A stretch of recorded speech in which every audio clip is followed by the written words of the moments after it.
akazi ka Kongolo hari aho gahuriye n'urupfu rwa makanika? Hari amasano aya twese tugenda tugirana baba bafitanye bene uko.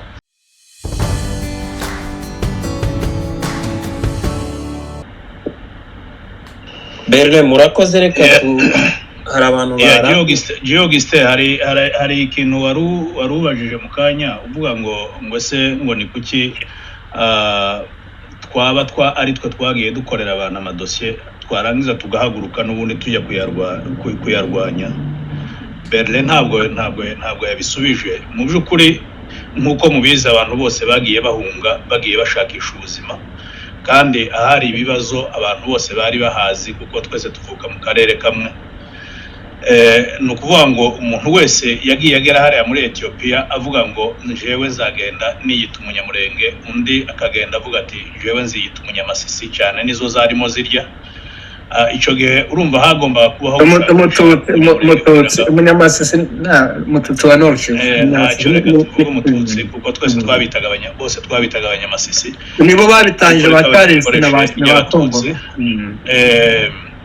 N'ibyo noneho ico gihe umuntu washaka kwiyita umunyamurenge yagomba kureba umunyamurenge kugira ngo amuhe histoire y'akarere k'iwacu ndetse amuhe na map y'uburyo iwacu hateye kugira ngo azabone uburyo yisobanura muri UN. Ibyo ngibyo rero abantu bagiye bahagera nyuma yuko abanyamurenge bahageze bagiye bifashisha abo banyamurenge. Bishoboke ko ntabwo nabihamya, bishoboke ko kugira ngo wenda bagukorere dossier hari amafaranga yatangwaga, ibyo birashoboka, ariko mu by'ukuri nuko nguko niko byatangiye. Icyo kubarwanya rero ni Kongolo, ariko nawe tutemera ko byari ukubarwanya gusa. Nyuma yo kubarwanya nkuko Hasani yarabivuze, bishoboke ko hari abo n'ubundi nawe yoba yarafashe umwanya wo kwigisha izo dosiye z'abanyamurenge cyangwa se akigisha abanyarwanda ibya Kongo kugira ngo babone uburyo batambuka muri UN, wenda ari udufaranga yahawe se cyangwa ibindi yahawe. Rero nuko mu by'ukuri nuko niko byagenze, na muri make nuko niko bimeze. Murakoze cyane. Auguste, akantu navuga kuri izo kese za Kongolo zirasa, urebye uburyo kese bitewe nuko bayisobanuye zirasa n'umuntu waje aravuga ati aba bantu ni gute bitwa abanyamurenge kandi atari abanyamurenge, ariko biza kurangira n'ubundi atari ukuvuga ngo akemure ikibazo tucita ikibazo cari gihari, ahubwo aragicuruza.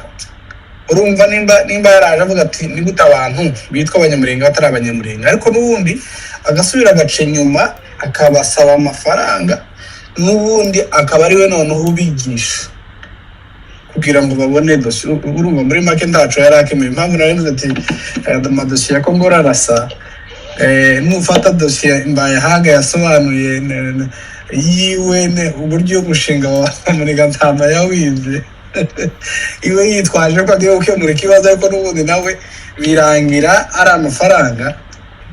Uyu muntu ni ukuri n'uwo kwirindwa n'umugome mubi cyane. Reka dukomeze Auguste sinzi naringize ngo tuze ko twakira, hari abantu barambiwe bagera naho basohoka tuze kubakira, ariko reka maze mubaza akabazo kamwe banaze kugaruka, wenda tugiye kusa n'abava muri ibi ngibi cyane. Hari aho wavuze ko Kongolo yamaze umwaka Kinshasa atarabona akazi Ndahigwa, niko wavuze? Ndahi Yego ndakumva. Okay, hari umuntu wanyandikiye ikibazo hano, twagize ibibazo sinari nakumvishe ko akavuze, niyo mpamvu nari nkubajije gutyo. Twagize ibibazo rwose, kandi akenshi bigenda biva muri aba bantu bita ko bavuka mu bwoko bwacu barimo bano ba Kongolo. Ubu ntibakinatinya kuvuga ko ari abanzi bacu, ko ari bo batwica bakora n'ibindi. Uwo muntu yarabaje ati se biranavugwa, hari amakuru agenda bivugwaho ko yamaze nyine uwo mwaka Kinshasa adafite akazi, ariko akaza kukabona ari uko afande makanika yitavye Imana apfuye. Mbese mwe mumuzi nuko mwagiye mwumva nako kazi ke murabona hari aho byaba bihuriye n'urupfu rwa makanika ko binavugwa ko hari amasano aya twese tugenda tugirana baba bafitanye bene uko akazi ka Kongoro hari aho gahuriye n'urupfu rwa makanika rwafanye makanika. Ya urakoze cyane mu byukuri ubushize nabivuzeho bukeya nubwo n'uyu munsi nabikomojeho. Ntabwo nabihamya neza 100% ko akazi ka Kongoro gafite aho gahuriye n'urupfu rwa makanika, ariko njewe makanika maze gupfa nibwo namenye ko Kongoro ari Kinshasa nyuma yaho bamuhereye uriya mwanya. Ndamuhamagara, maze kumuhamagara ndamubwira nti bimeze bite, arambwira muha congratulation kubera yari yabonye akazi. Ngo ndangize ndamubwira ni Kongoro uru rupfu rw'uyu musaza ko nzi neza ko ari mufitaho muhuriye, mufitanye amasano ya hafi, ni sebukwe kubatamuzi. Makanika ni se wabo n'umugore wa Kongoro, kubera ruriya rupfu rw'uriya musaza rwari rwatubabaje twese, umuntu wese yari mu gahinda, kandi tuzi neza ko icyo yazize ari iriya drone, kandi iyo drone yakoreshwaga n'ubundi yagendaga ikurikiye telefone. Twavuganye na Kongoro ambwira uburyo yari amaze igihe avugana na Leti Makanika, ndetse ambwira ko akazi yari yarasabye Kinshasa ako bari bamuhaye yari yakagaye. Bamuhaye ngo akazi ka mbere arakanga, nyuma bamuhereza uriya mwanya. Ibyo ndi kuvuga ni ibintu yanyibwiriye wenyine. Bamuhereza uriya mwanya, ariko bawumuhereza n'ubundi ari umwanya ngo azamaramo igihe gitoya, bakamuhereza umwanya wisumbuyeho. Uwo mwanya wenda wisumbuyeho ntiyawumbwiye, gusa icyo nabonye n'uriya mwanya bamuhaye. Ndamubaza nk'uko nawe warumbaje, aka kazi kawe ni kaba gafitanye isano n'uru rupfu rw'iyi ntwari yacu? Kuko nabivuze mfite agahinda kenshi. Arambwira ati ibyo ngibyo urimo kuvuga mu by'ukuri abantu bose barabikeze, ndetse anampamiriza ko Makanika umunsi apfa, arambwira ngo yapfuye saa 4 baza bavugana. Iyo tariki sinzayibagirwa kuko twarimo tuganira nicaye mu modoka, nari mvuye mu kazi, hari saa 5 za kumanywa. Ndamutse nayibagiwe, hari email nakiriye uwo munsi, ndanabimubwira nti hari email nakiriye, reka manze nyisome. Dutandukana gutyo. Ariko mu by'ukuri akimara kumbwira ngo yavuganaga nawe isaha ku yindi, kandi ambwira ko n'umunsi apfa barimo bavugana.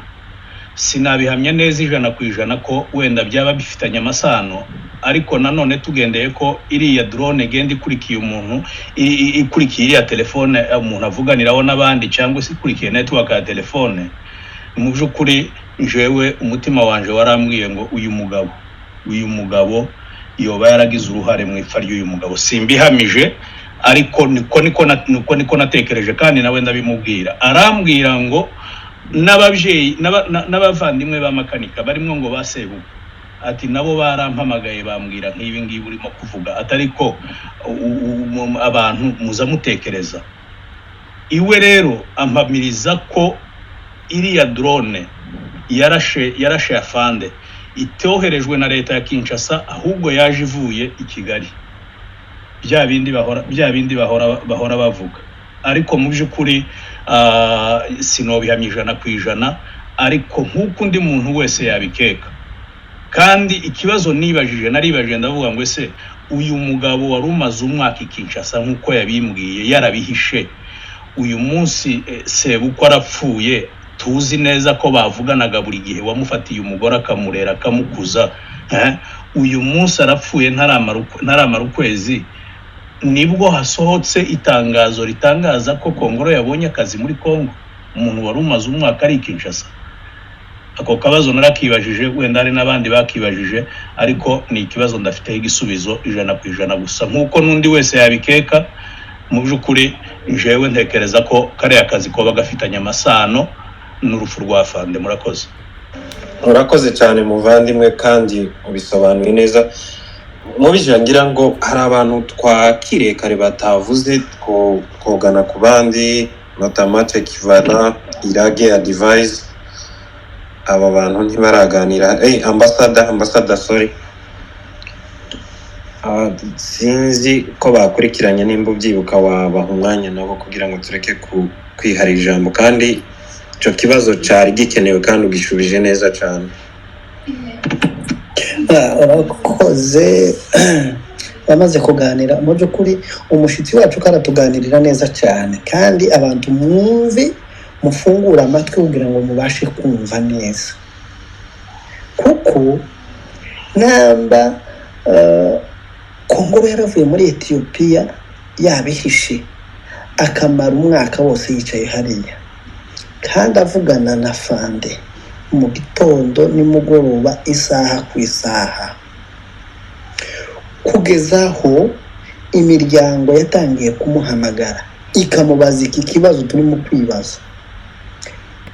Bivuga ko Kongoro umwanya wa mbere yari yanira mu by'ukuri umushitsi wacu karatuganirira neza cyane kandi abantu mwumve mufungura amatwi kugira ngo mubashe kumva neza kuko namba Kongo yaravuye muri Ethiopia yabihishe akamara umwaka wose yicaye hariya kandi avugana na Fande mu gitondo nimugoroba isaha ku isaha kugeza aho imiryango yatangiye kumuhamagara ikamubaza iki kibazo turimo kwibaza.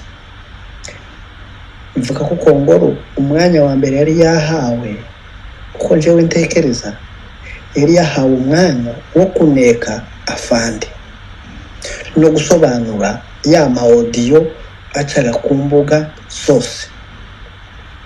Ndibuka hari umunsi umwe Oxygene cyangwa Top Kivu yari ari muri space yari yafunguwe ngira ngo yari yakozwe na minister Muhire ngira ngo yari ku host wiwe ndibuka Kongo araza abaza ikibazo arangije kubaza ikibazo cyo kuvuga ngo ise Kivu ntiyocikamo umukase ntiwobaho ndetse anasaba ni numero ya Top Kivu. Uwo munsi nandikira Top Kivu ndamubwira ngo ube witondeye abantu kubahereza namba yawe kuko tutuzi imirimo bakora kuko Kongo icyo gihe yaratangiye kugenda bigura untege afite ijya atanga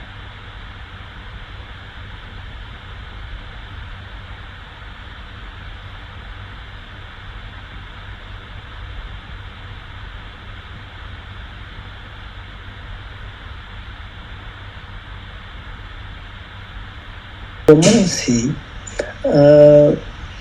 nandikira Top Kivu ndamubwira ngo ube witondeye abantu kubahereza namba yawe kuko tutuzi imirimo bakora kuko Kongo icyo gihe yaratangiye kugenda bigura untege afite ijya atandanse yo gutangira gukorana na ba Munigatama gakondo itaracikamo agikora muri gakondo ku muntu wari utuye muri Ethiopia wari uyoboye abanyamurenge icyo gihe yari akiri muri gakondo ariko batangiye kugenda bigura untege ndabyibuka neza. Nyuma amaze kugera hariya mu by'ukuri ntitwobishidikanyaho iya ni ingororano leta ya Kinshasa yamugororeye kugira ngo yishime abone icarya kuko wari bivuze ngo mubwira ngo nguriya mugabo ngo yamubwira ngo yorye imboga buri munsi ngo yarangiza bakamushira mu maguru yiwe bakabuma kumva ibiva mu nda. Mu by'ukuri turabizi uko ibyo bintu abihoraho kuko n'igikondo akiciga muri Ecole Zoiroise yahoraga mu maguru y'umudirecteur w'umukongomani niwe akazawirirwa muhanagurira ibirato niwe mutwazaga ishakoshi yari ndiyo baba kubera kumenya guhakirizwa kugira ngo abone icarya. Reka tureke kubitindamo cyane muheza abantu amajambo ndi gushaka Kizi sorry sinongera no kuvuga gato kanasha ndahita nguha umwanya narimvuze ndi gushaka record y'undi muntu wo mu Kagara ninyibona ndaza kuyiplayinga n'inshuti ya Kongoro avuga ko yamenye ko Afande agiye gupfa mbere y'icumweru ndi kwishaka ndaza kuyiplayinga hano icyo naringiye kuvuga urakoze G ni Kongoro ubwo yari akiri muri gakondo, ajya ni gakondo mbere yabanje kuba GBN, kuyikura muri GBN bayigira gakondo. ari umugabo w'umuhondogo witwa Musafiri wakoranye na Kongoro wari utuye muri Canada, yagiye muri Afurika agiye mu kazi kiwe ngo buce ajya kwikorera ibiraka byiwe muri Kinshasa. Nta muntu n'umwe wari umuzi usibye Kongoro, ngo amare kugerayo bamufatiye ku kibuga cy'indege, n'ubu arafunze, yaravuye hano. Ndamuzi, yari perezida w'Ineza muri Canada. Urumva niko bamenyaniye na Kongoro, bakoranye na Kongoro. None abagabo bose bari Kinshasa, aba barubangamira darapo n'aba bashirake bagambanira bashatse gucamo Kongoro ngo yageze Kinshasa arababwira ngo mwese muzibe, kimwe n'uyu mugabo ukuntu yavuze ngo yagezeyo abashiramo amacakubiri. Ndashoje sinenda kuvuga birebire birenze ibyo, uraza gukubanuka ntakibazo. Uyu mugabo Kongoro akomeje kwicisha abantu.